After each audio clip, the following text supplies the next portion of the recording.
Hello everyone, Charles Watts here, the Arsenal correspondent at Goal, joining you on match day. Friday is here, Arsenal taking on Aston Villa at the Emirates tonight, looking to get back to winning ways after those back-to-back draws against Brighton and against Crystal Palace. I will be there tonight, first game in a while for me, thankfully, so I will be heading up to the Emirates, and I've missed the last two that I've missed, they've drawn, not one, so hopefully me going back today, I'll prove to be the lucky omen for Arsenal. Fingers crossed, I'll be wearing my lucky red top anyway. Hopefully that will do the business, although it will be under a couple of layers, because I think it's going to be a pretty cold one tonight at the Emirates. So if you go in, enjoy yourselves. Hopefully we see a better performance and a better result than we saw on Monday night against Crystal Palace. So I thought I'd come on today, talk a little bit about that game, go over a few things that Mikel Arteta said, look at some of the big decisions facing him when it comes to team selection. I'll end, of course, with my predicted 11, as I always do on these match day videos, and we'll go from there. I mean, it's a tough one for Arsenal today. Villa, you look at Villa and you do worry about what's going to come tonight. It's the type of team, they play the type of football, counter-attacking football, that you think Arsenal might struggle in, certainly on the transition. They're a team, Arsenal, who do struggle when the game's pretty open, and that's how Crystal Palace took advantage of them, sort of winning the ball back off Thomas Partey and off Sambi Lagonga, breaking forward into those spaces that were left behind and scoring the goals. And you do worry about Villa doing something similar tonight. It's kind of the way they set out. They obviously won 3-0 at the Emirates last season. Aston Villa, I think that they've won the last three in the league against Arsenal, twice at Villa Park, one at the Emirates. You know, they're a team that always do well at the Emirates as well, always seem to do well at the Emirates. So yeah, I have to admit, I'm not too confident about tonight. Fingers crossed I'm wrong. Mikel says, look, it's a test against Villa. They've shown how difficult they can be against us. We haven't got the results we wanted against them recently, so we know they have improved their squad. The way they've played a lot in the last few seasons, they are showing a lot of ambition.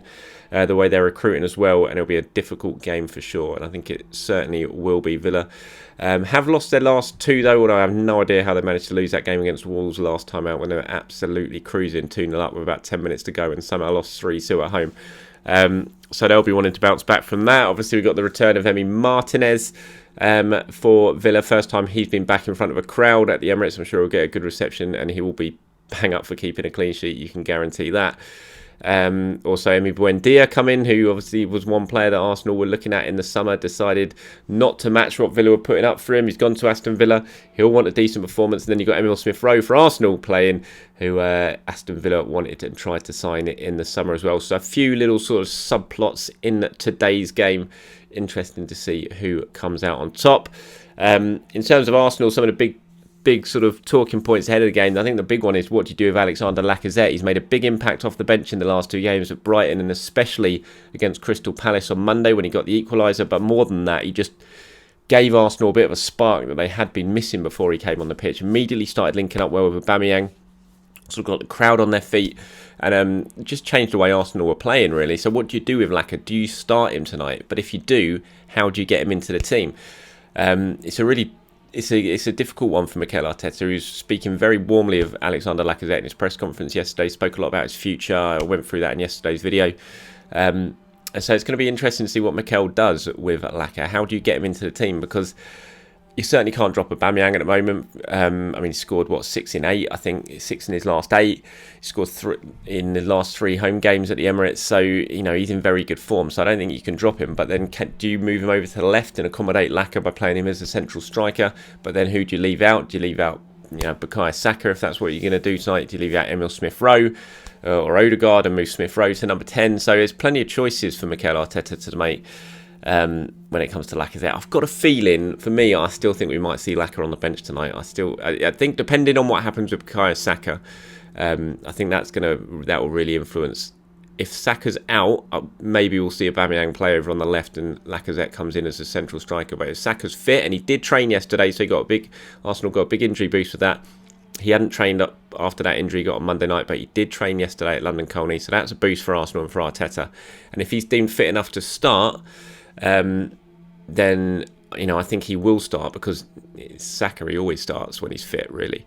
And if that happens, then I imagine Aubameyang will still be the central striker and Lacazette will end up on the bench once again. So it's an interesting one. I'd love to know what you think. As always, what would your team be today? Give me your starting 11. Drop it in the comments below. Should Laka be starting? If so, why? If not, why? Always love reading your opinion, so please do let me know on that one. Personally, as I said, I think we probably, if Saka's fit, we'll probably see Laka on the bench once again and hopefully making an impact in the second half if needed. As I said, Emile Smith Rowe coming back tonight against Aston Villa, the team that tried to sign him in the summer. A couple of bids rejected. Arsenal, was never going to happen, ever going to happen. I said that during the time as I was reporting on the ongoing story.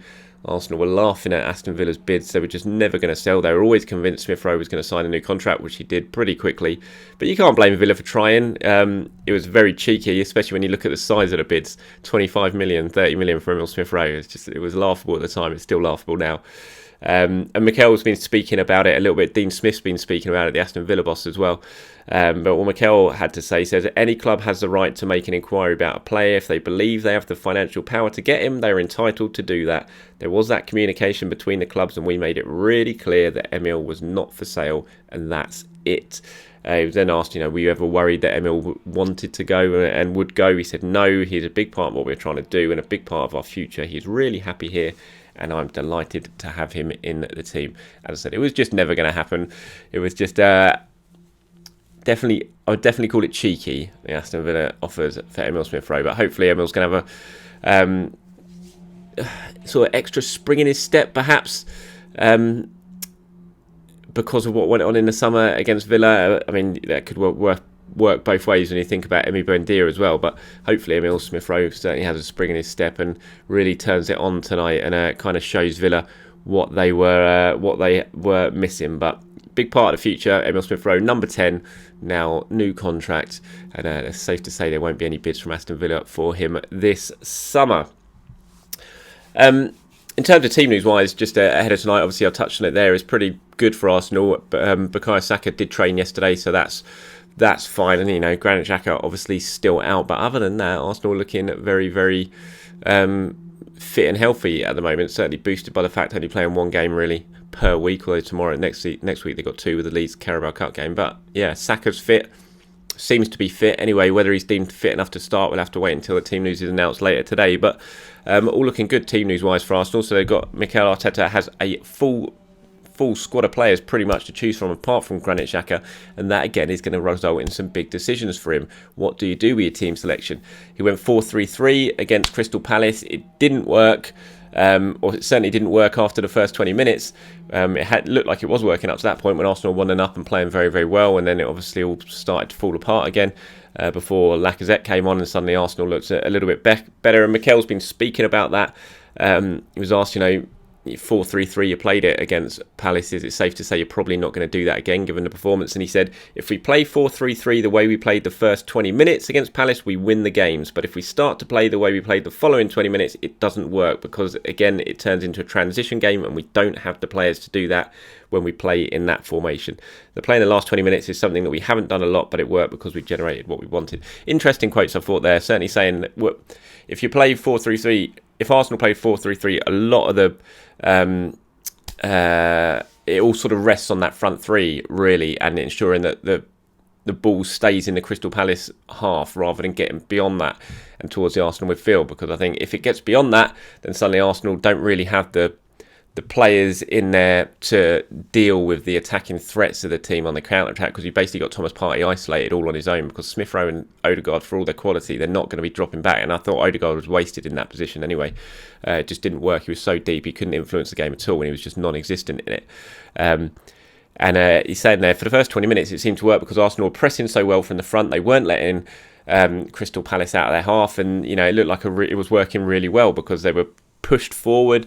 The midfield three were sort of concentrating more on getting forward and getting the ball to the attackers rather than having to worry about defending, and it worked well. But as soon as the game shifted a little bit and Arsenal dropped off and the press dropped off a little bit, and that allowed Crystal Palace to get through and sort of focus on Thomas Partey, who was on his own in front of the back four, then it didn't work at all. For me, I still think that's going to happen tonight as well, because Arsenal just they're not a great pressing team. you see it in fits and bursts, but they're not a fantastic pressing team. The stats show it as well. And that's why I just feel like, certainly tonight against a team that are going to counter like Aston Villa, who are a decent team, who can get on the ball as well. I'm sure they'll have probably equal share of possession than Arsenal will tonight.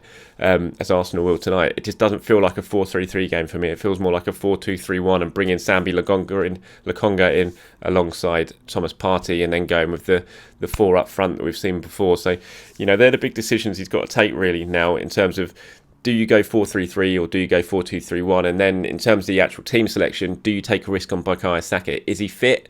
And if not, who are you going to bring in to replace him? Do you go with Lacazette up front, or do you go with Aubameyang on the left, or do you bring in Martinelli, who I thought played pretty well when he came on against Palace on Monday night, and go with Aubameyang up top? So they're the big decisions, I think, facing Mikel Arteta. Personally, I've got a feeling we're going to see 4-2-3-1 tonight, and we're going to see Sambi come in and play alongside Thomas Partey, just to give Arsenal a little bit more protection against Aston Villa that certainly we saw in midweek on Monday night against Crystal Palace.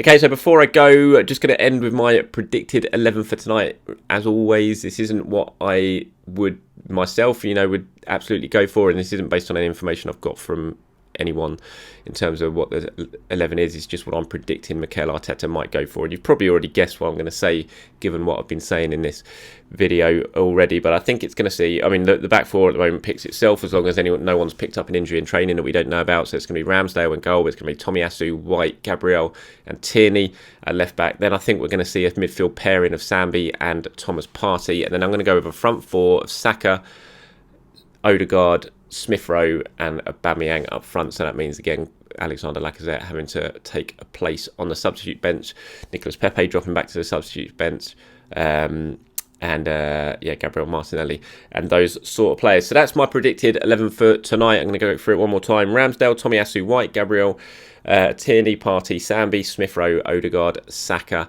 and Aubameyang. Right, thank you very much for watching. Like I said, I will be at the game tonight, so I'll try and do my live stream before the match of the warm-ups and reacting to the team news as normal. Keep an eye out for all the updates as it happens. If you're going, enjoy yourself. Fingers crossed we have something to celebrate. If you're not going, enjoy wherever you're watching around the world. And look out, I'll try and do a video in the morning going over everything that I saw and hopefully reflecting on 3 very valuable points for Arsenal. Till then, have a good day, everyone. Speak to you soon.